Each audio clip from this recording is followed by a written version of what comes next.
Welcome back to Diecast Resurrection. Today I'm going to show you how to take a normal toolbox and turn it into a miniature paint oven so that you can cure the paint on your diecast cars. Here's what you need. Standard toolbox.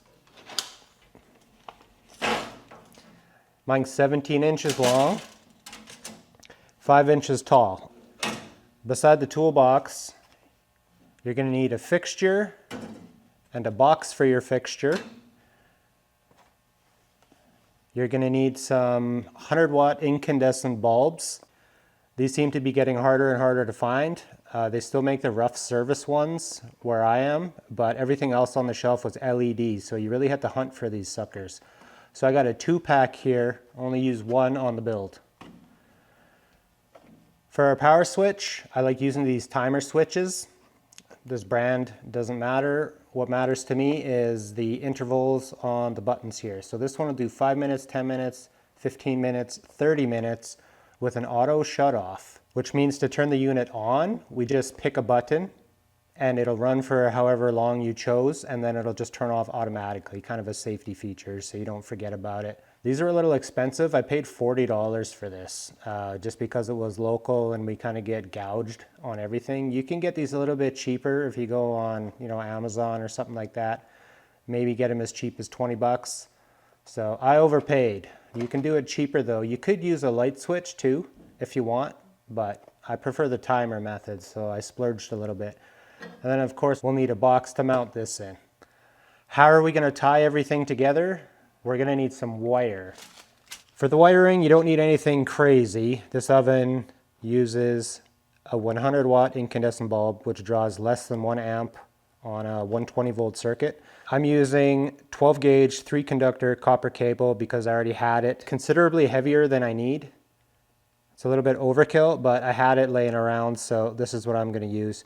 Whatever wire you use needs to be properly rated for the voltage and temperature where it's installed. You also want 3 conductors, hot, neutral, and ground. Because we're using a metal toolbox, the metal enclosure needs to be properly bonded to the ground. If you're not comfortable working with household voltage, have someone qualified handle this part. We're going to cut a slot in the bottom here. This is going to be where I actually slide the car into the oven with the hemostats. You'll see how that works later on, but this is the kind of design on my old system and I liked it, so we're going to keep going with it. So this is 7, so just mark, get a line for center. So it's our center mark, so we'll probably, I don't know if we even need to cut out an inch, we could probably cut out ½ an inch. So I'm going to do 2 marks at 1/4 on either side.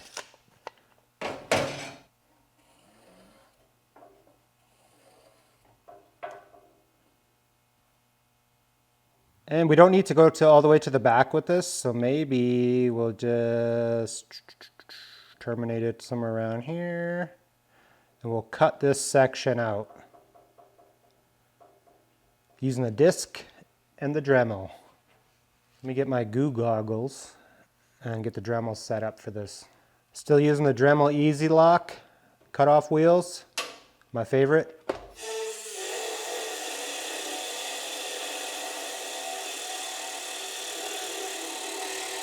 My toolbox had this extra lip in here I had to remove.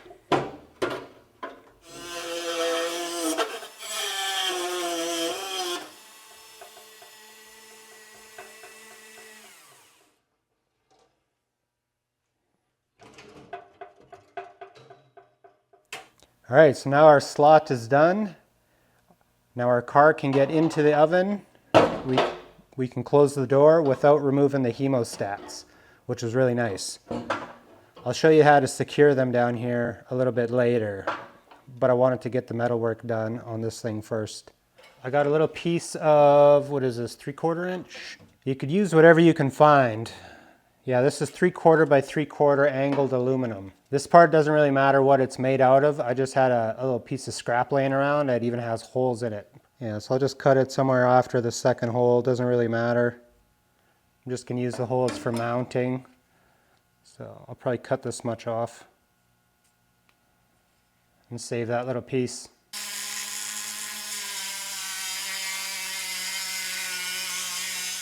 So we don't want this to interfere with the lid. So we're going to just kind of mount it on the one side of our cut. Ooh, don't move on me now.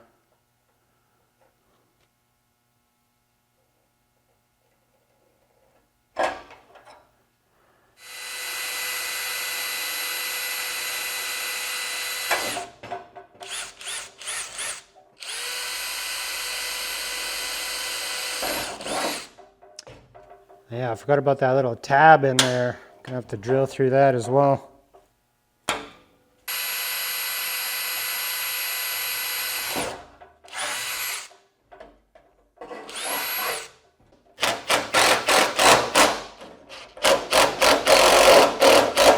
So I like to use these little spring clamps. I have about 20 of these things.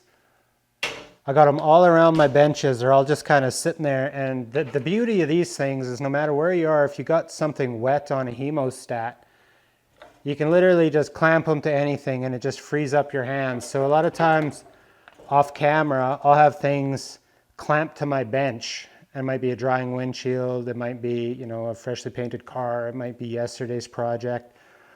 It all started with this paint oven. So we just put our car in, throw a clamp on it,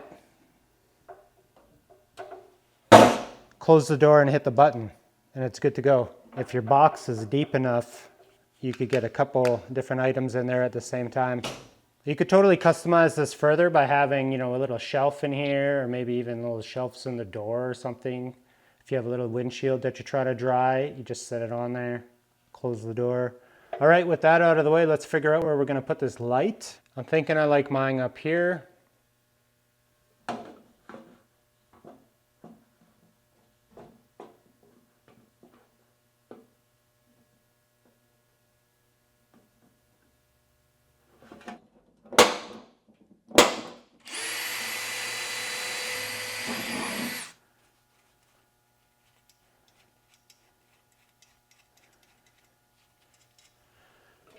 If I back these out far enough, we should be able to just sandwich the tin in between and then just lock it and tighten it in. Here we got our fixture holes figured out. I'm going to mount it later. Now we got to start thinking about where do we want to put our switch. I think maybe up top might be the best. Boop, boop, boop, easy to hit, easy to see. The wiring is nice and close to our light fixture.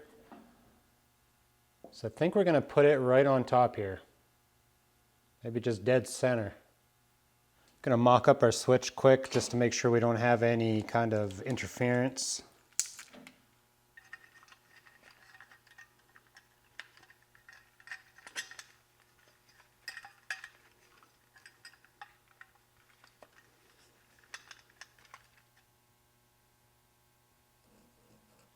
Got some small self-tappers.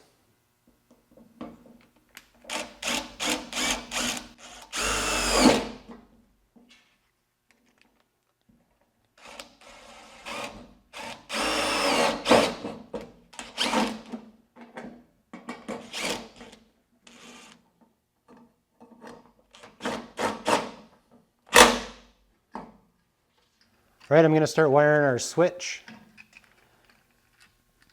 On my particular switch, this green and yellow is the chassis ground, so we're going to use one of these grounding screws in the box to ground that out.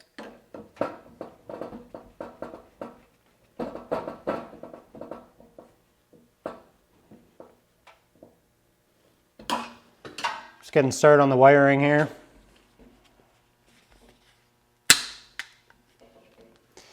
A little length of this. So I got our body ground hooked up into our box. I got another body ground I'm going to have to do for the start of our cord. This wire's a little bit thicker, it's harder to work with. She's thick, boy. Get a nice hook on this thing.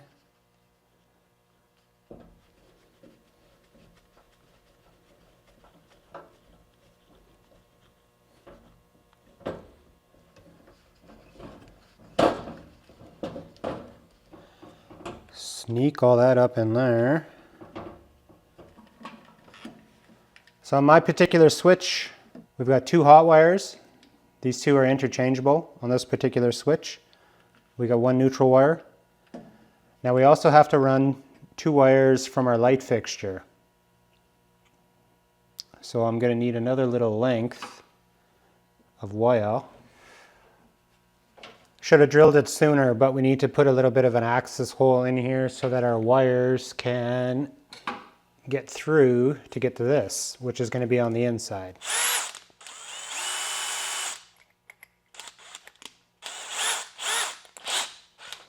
Right here.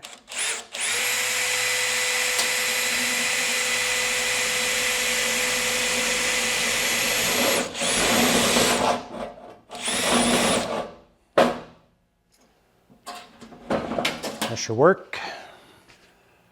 All right, so our hot wire needs to go to the center contact, which is this upper one.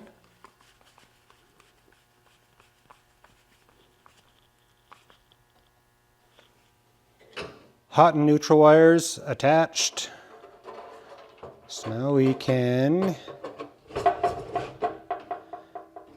connect our box and punch out this one.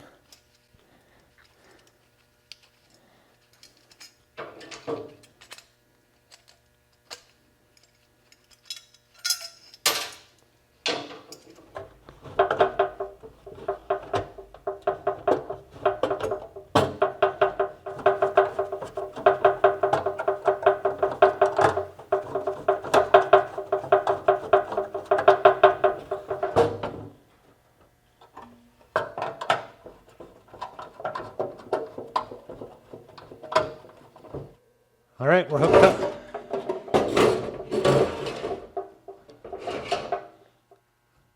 We got our hot and our neutral connected to our fixture. Hot and neutral for the cord, hot and neutral for the switch. I should have made these a little bit longer, but it's going to be okay. Now that I got the grounds connected to our switch box, I can just run all these through.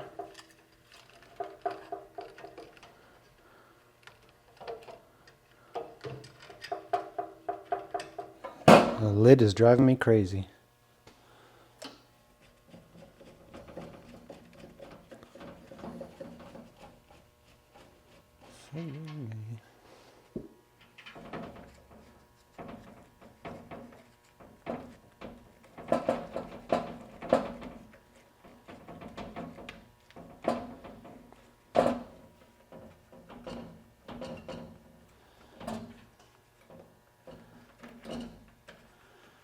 That to there, that to there.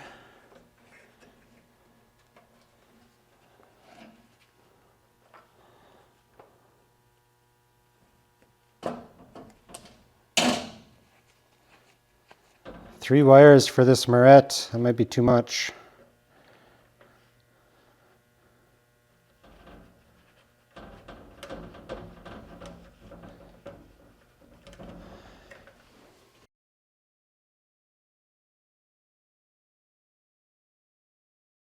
All right, we're wired. One thing I did forget to mention at the beginning of the video, in my situation, I'm going to need a new plug. So I got the other end of this cord here. This project would have been a bit easier if I used a little bit smaller gauge of wire. This stuff's pretty heavy duty. Got the connections for the plug hooked up. So we can rebuild this.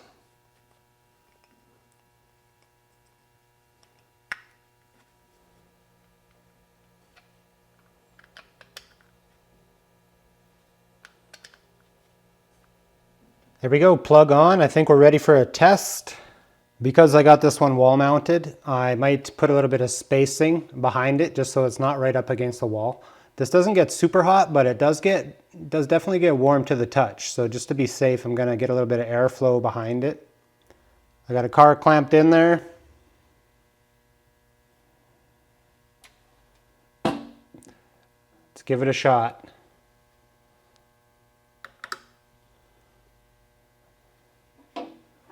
Oh, hell yeah. little bit of barbecue on there. So I drilled a hole in the side.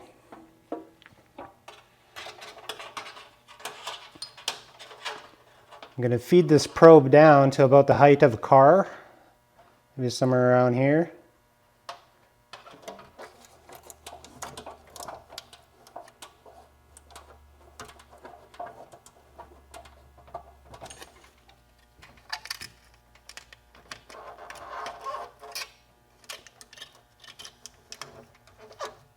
So I added a probe.